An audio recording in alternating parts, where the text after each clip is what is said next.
कि एक माँ थी और बड़ी गरीबी में अपने बेटे को उसने पाला। उसका पिता पहले ही समाप्त हो गया, अकेली थी। उसने अपना खेत बेच दिया और सब कुछ बेच करके अपने बेटे को पढ़ाया और बेटा बन गया बहुत बड़ा आदमी। और उसने जो है शहर में जाकर के शादी कर ली और विदेश चला गया। बाकी माँ जो है अपने घर बैठी बैठी रोज इंतजार करती थी, मेरो लाला आवेगो, मेरो लाला आवेगो, मेरो लाला आवेगो। विदेश में एक बार हिंदुस्तान से जो है भारत से कथा लाइव टेलीकास्ट हो रही थी चैनल पे, और उसने विदेश में एक कथा सुनी, उसमें माँ बाप की चर्चा चल रही थी। उसको वहां से याद आई अपनी माँ की, वो भी 20-25 साल बाद।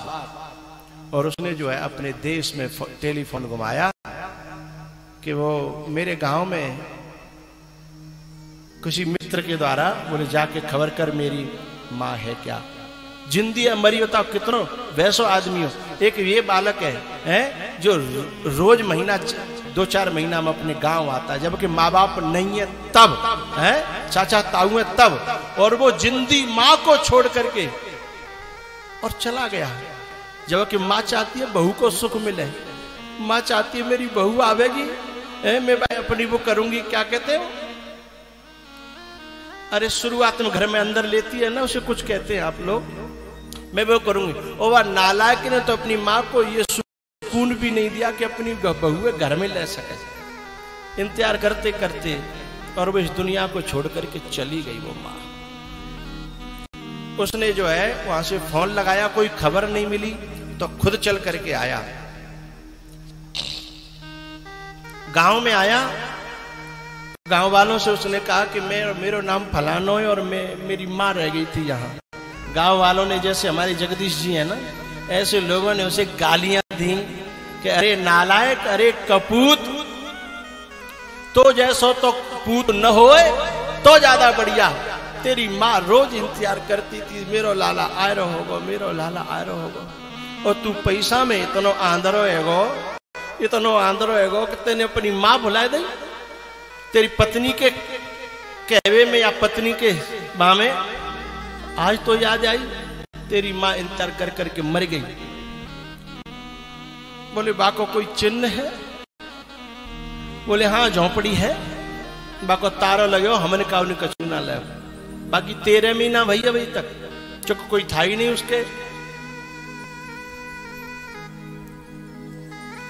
जब गयो झोंपड़ी में और तारो खोलो तो एक झटोल सी खा और वहां में एक बिस्तर जहां पे वो सोती थी,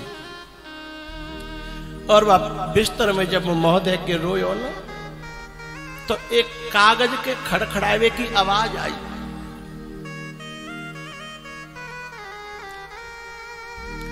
माने तुरंत वो बिस्तर खोलो और वो कागज निकालो।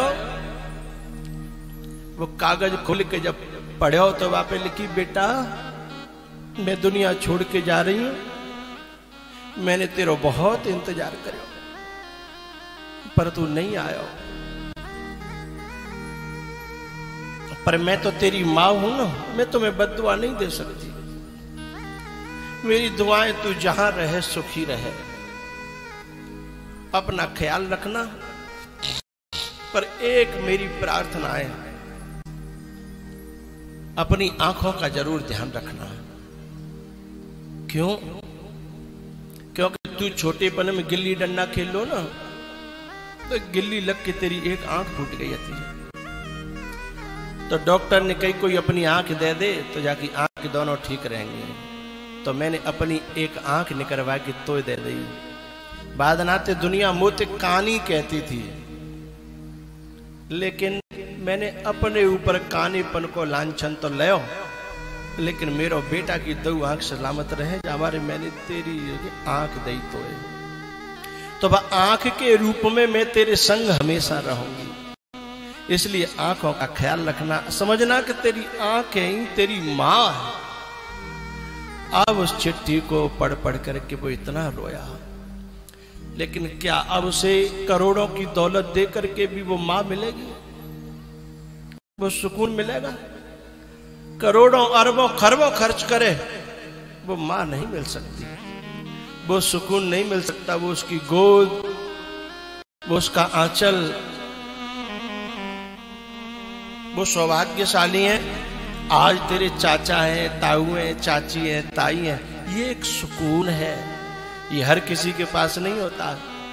लेकिन इनकी अहमियत समझना मेरे श्रोताओं, ये हर किसी को नसीब नहीं होते, ये हर किसी को नहीं मिलते हैं। जिनको मिलते हैं ना, वो नसीब वाले होते हैं। जब मैं दुनिया से चलूं तो ये दौलत मेरे साथ रख देना। जब मैं दुनिया से चलूं तो ये दौलत मेरे साथ रख देना। हे मेरे बुजुर्गों, मेरे सिर पर अपना हाथ रख देना।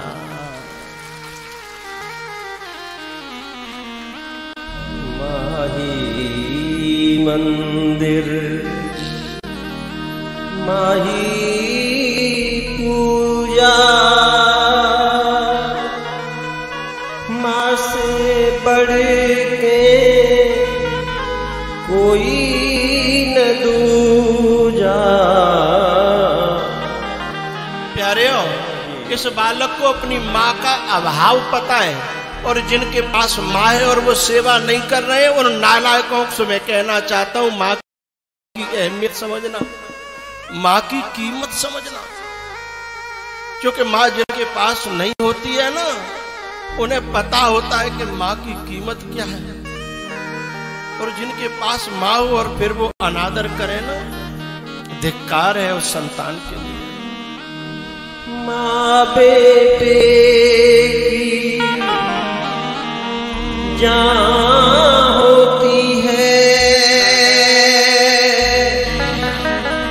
वो होते हैं किस्मत वाले जिनके माँ होती है। माही मंदिर